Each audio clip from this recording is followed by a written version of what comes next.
ISI தரச்சான்று பெறாத ஆயிரக்கணக்கான பொருட்களை அமேசான் மற்றும் பிளிப்கார்ட் நிறுவன கிடங்குகளில் இருந்து அதிகாரிகள் கைப்பற்றியுள்ளனர்.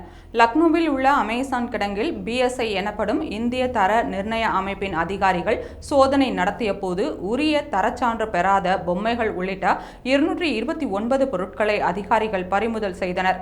அதே சமயம் குருகிராமில் மற்றொரு கிடங்கில் நடத்தப்பட்ட சோதனையில் குடிநீர் வைக்கும் உலோக பாட்டில்கள், அலுமினியம் ஃபாயில்கள், பொம்மைகள், PVC வயர்கள் என்று 100க்கும் மேற்பட்ட சான்றிதழ் பெறாத பொருட்கள் பறிமுதல் செய்யப்பட்டன. அதே சமயத்தில் குருகிராம் பிளிப்கார்ட் நிறுவனத்தில் நடத்தப்பட்ட சோதனையில் 534 பொருட்கள் பறிமுதல் செய்யப்பட்டதாக தெரிவிக்கப்பட்டுள்ளது.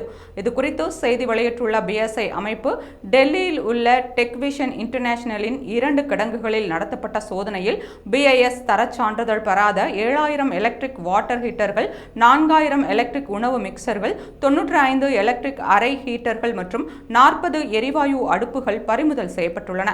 BIS தரச்சான்றிதழ் பெறாத டிஜிஸ்மார்ட், ஆக்டிவா, இன்சாலா, செலோ ஸ்விஃப்ட், பட்டர்ஃப்ளை உள்ளிட்ட நிறுவனங்களின் பொருட்கள் பறிமுதல் செய்யப்பட்டது என்று தெரிவித்துள்ளது.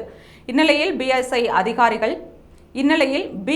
அதிகாரிகள் நடத்திய ஆய்வு குறித்து செய்தி வெளியிட்டுள்ள அமேசான் நிறுவனம், அமேசானில் விற்பனை செய்யப்படும் அனைத்து பொருட்களின் எல்லா சட்டங்களையும் பின்பற்றிய பிறகே விற்கப்படுகிறது.